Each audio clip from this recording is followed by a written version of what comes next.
Salut cowboy, ça va? Bienvenue dans le jour 2 de la variante de Rocamadour et du Célé. J'espère que tu m'en entends bien parce que là je suis en train de faire chauffer un petit café. Et bien aujourd'hui, encore un temps magnifique avec un beau soleil qui se lève là, qui donne un ciel orange. Regarde un peu.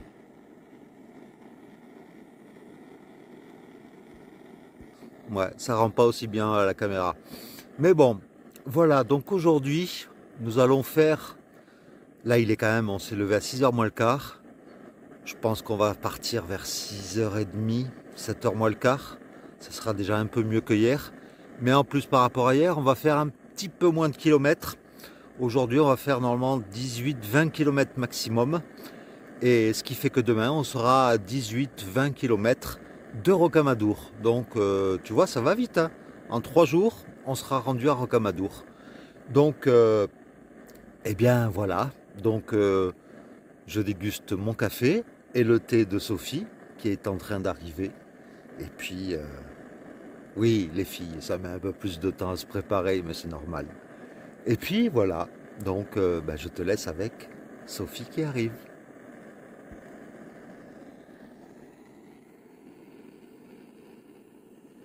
Let's go! Alors, pendant que je bois mon petit café, je voulais te présenter un petit truc que j'ai acheté entre mes deux chemins. C'est un produit, on va dire un petit produit miracle. C'est du, c'est du scotch, mais un scotch indéchirable. Et ça se présente en petits rouleaux comme ça. Et en fait, c'est prédécoupé par petites portions de à peu près 15-20 cm.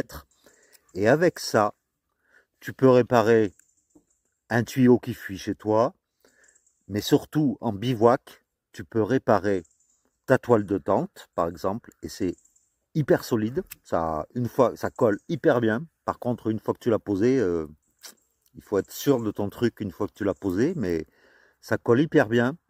Ça adhère bien parce que c'est un scotch avec plein de petits de fils à l'intérieur, ce qui fait que réparer un matelas pneumatique ou une tente, c'est idéal. Donc voilà, c'est un petit truc qui peut être utile. Et donc, ça s'appelle, celui que j'ai pris, c'est un ruban adhésif de la marque Duct, D-U-C-T, Duct Tape. Voilà. Je ne suis pas sponsorisé, bien sûr, hein, tu le sais très bien. Mais voilà, c'était pour éventuellement que ça te rende service. Alors hier, j'ai oublié de te mentionner l'origine du nom de la ville de Lacapelle-Marival. Eh bien, en fait, le nom de la cité provient d'une très ancienne légende, et je sais que tu aimes bien les légendes. Une jeune bergère aurait été tuée par une troupe de Maures. Les Maures, c'est les Arabes qui ont envahi une partie de l'Europe au 7e siècle, je crois. Et donc cette jeune bergère aurait été donc tuée par une troupe de Maures en retraite après la bataille de Poitiers en 732. Et son souvenir est resté dans les mémoires sous l'appellation de Marie del Val. Et donc on a érigé une chapelle sur le lieu de son martyre, la chapelle de Marie del Val. Et ce nom, en fait, a été grignoté et un peu déformé au fil des siècles pour devenir la Capelle Marival. Voilà pour la petite histoire.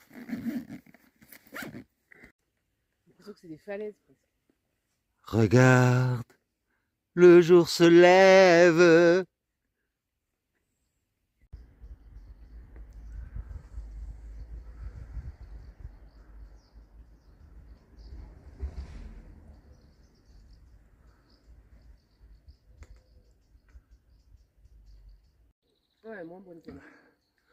Voilà, sur le chemin, on rencontre pas mal de pruniers. Eh bien, je peux te dire que celles-ci, pour le petit déjeuner, c'est très bien. Elles sont bonnes en plus, elles sont bien sucrées. Nous voilà arrivés à Rudel, Un tout petit village tout mignon. Regarde, un petit pont en pierre tout fleuri de géranium avec un petit cours d'eau. Tout petit mais très mignon. Et voici l'église de Rudel. C'est une des rares églises fortifiées de France. C'est une église qui a une particularité en fait. Ben, elle n'a pas de clocher. Et vu comme ça, on dirait une tour de château. Avec des créneaux en haut. Alors au début, ce fut la chapelle de l'hôpital de Rudel, qui devint église paroissiale en 1470. Et au XIVe siècle, pendant la guerre de Cent Ans, les seigneurs de la Capelle Marival firent renforcer les murs et élever un second étage, que tu vois là, couronné d'une terrasse crénelée. Les habitants s'y réfugiaient en cas de danger, et le baron de Cardaillac, qu'on a passé hier, propriétaire de la fortification, la céda finalement aux habitants à la condition qu'ils l'entretiennent, corvée dont ils s'acquittèrent fort bien puisque le bâtiment est parvenu intact jusqu'à nous. Et en plus, elle est ouverte.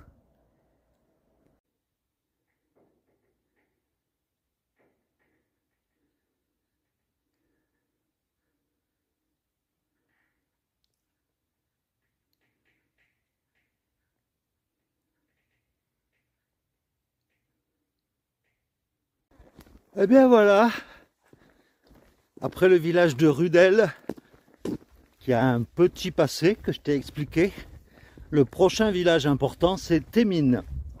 Et à Thémines également, je te raconterai une petite histoire sur un cours d'eau. Enfin, je crois que c'est là d'ailleurs, oui. Mais bon, aujourd'hui, tu vois, comme tu peux le voir, ben, le soleil il est voilé. Ce qui fait que, eh bien, il fait beaucoup moins chaud et c'est vachement agréable pour marcher. Même si on se tape du bitume depuis presque la Capelle Marival, il y a juste une portion où on avait un chemin de gravier, mais c'est beaucoup de bitume. Mais contrairement à hier où j'avais les pieds en feu entre la chaleur et le bitume, là aujourd'hui ça va. C'est très agréable. Et après une petite montée de 80 mètres d'altitude, de dénivelé je veux dire, ben voilà, une petite vue sur une petite vallée. Voilà.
Et nous voilà donc arrivés à Témine.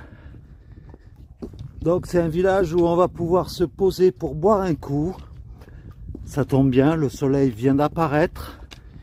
Et j'espère que la petite vidéo hyperlapse, c'est-à-dire une vidéo en accéléré, mais en mouvement, contrairement au time-lapse, comme un coucher de soleil par exemple, qui est une vidéo en accéléré, mais où on reste statique, quoi. C'est plus ou moins ça. Voilà. Alors tu vois, hier soir, ce matin, le linge qu'on a lavé n'était pas complètement sec. Donc petite astuce, tu vois, tu accroches là mon t-shirt avec une épingle à nourrice. Pareil pour ma petite culotte, mon slip. Et tu vois, ce matin, là maintenant c'est sec. C'était encore un peu mouillé ce matin, là c'est nickel. Voilà la petite astuce du jour. Alors voici la halle de Témine. Et cette halle, en fait, c'est la halle de Loz où se tient le marché depuis, tiens-toi bien, depuis 1262. Donc ça veut dire que cette halle a presque 800 ans, quoi. Et il y a 800 ans déjà, il y avait un marché sous cette halle. Et une autre particularité de Témine, en fait, c'est la petite rivière qui s'appelle l'Ouïsse. C'est la rivière locale, quoi. Et sa particularité, c'est qu'elle disparaît brusquement sous terre pour réapparaître en plusieurs résurgences une dizaine de kilomètres plus loin. C'est dingue, en fait. C'est une rivière souterraine à un moment donné. Un peu comme la résurgence de Cahors. Regarde-moi ces petites abeilles en boîte de conserve. C'est tout mignon.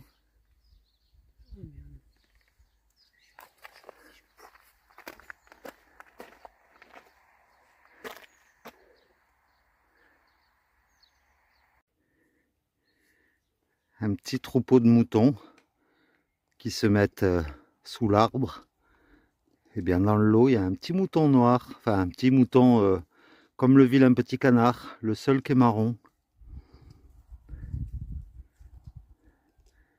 À mon avis, il mange du sel. Ouais, c'est une pierre à sel, c'est ce que ouais. Je disais aussi. Dans une propriété, il y a une caselle. Et elle s'appelle la caselle de Ruffiel. Et elle date du 19e siècle. Très jolie. Alors nous voici rendus à l'hôpital.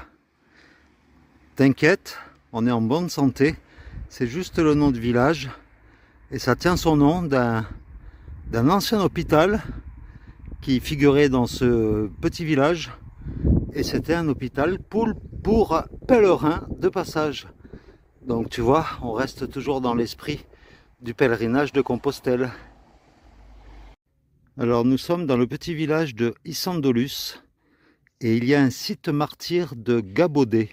Gabaudet, c'est le nom de la ferme, puisque le 8 juin 1944, une division SS encercla cette ferme de Gabaudet, où tous les habitants du village s'étaient réfugiés, et ils ont massacré 39 personnes, c'est-à-dire pratiquement la quasi-totalité du village. Donc, triste histoire de ce village de Isandolus. Eh bien voilà, nous voilà posés donc à Isandolus, à côté de l'église, où il y a un point d'eau d'ailleurs. Parce que les points d'eau, il n'y en a pas partout, hein. Je préfère te prévenir si jamais tu comptes faire la variante de Rocamadour. Et bien ce soir, on va bivouaquer également, mais dans un camping. Et un camping à la ferme, paumé au milieu de nulle part. C'est juste avant Gramma. Gramma qui est à 12 km de Rocamadour. Et en fait, ce gîte, ce camping à la ferme propose, donc il y a tout, on va pouvoir se doucher au moins. Et puis, pardon, je viens de finir de manger, désolé. C'est en plus, je suis désolé, je couperai ça au montage, hein, si j'y pense. Et donc ce camping à la ferme, en plus ce soir, il propose des fois des repas. Et ce soir, on va manger auvergnat. On va manger une truffade. Et je te donne rendez-vous ce soir hein, pour savoir ce qu'il en est. En tout cas, le monsieur au téléphone m'a donné très envie. Pommes de terre, fromage, c'est un plat auvergnat. Voilà, je te dirai ça. Et puis Sophie est morte de rire parce que j'ai roté tout à l'heure. Encore désolé. Encore une petite caselle qui est en très bon état et le tout devant une vue assez sympa sur une vallée.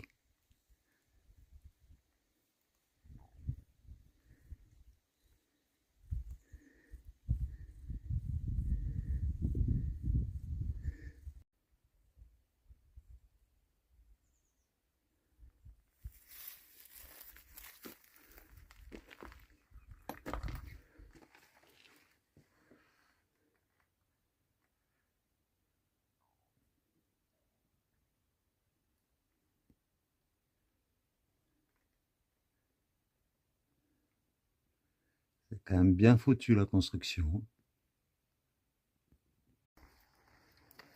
Là, nous sommes dans une portion où il y a plein de murets en pierre d'Écosse. Et en fait, ce sont d'anciennes parcelles où paissaient les animaux. Et du verbe paître, bien sûr. Et là, nous sommes sur un sentier dans les bois, à l'ombre. Et c'est franchement très agréable. Et en plus, le sol, il est en terre. Donc franchement, c'est topissime.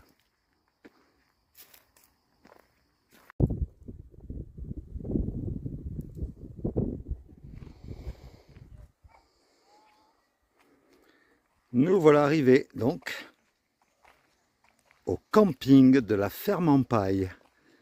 Et dès que tu vois à l'entrée une maison faite tout en terre, et c'est une ambiance assez cool quoi. Nous voilà arrivés au camping à la Ferme en Paille. C'est à 3 km à peu près de Gramma. C'est un camping où tu te mets où tu veux, emplacement libre. Donc nous on s'est mis un peu en retrait à l'ombre. Il y a une petite piscine. Et ce soir on va manger de la truffade. Donc tu vois, c'est très cool. Il y a des petites habitations en terre avec des toits en paille. C'est peace and love quoi un peu l'ambiance. Et c'est en pleine nature. Il y a 4 hectares de terrain où on se met où on veut.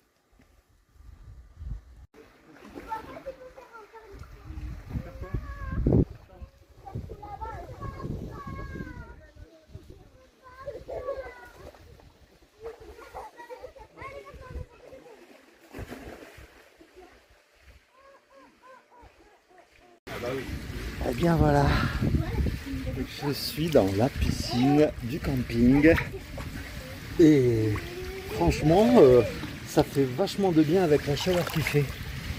Donc j'attends que Sophie me rejoigne.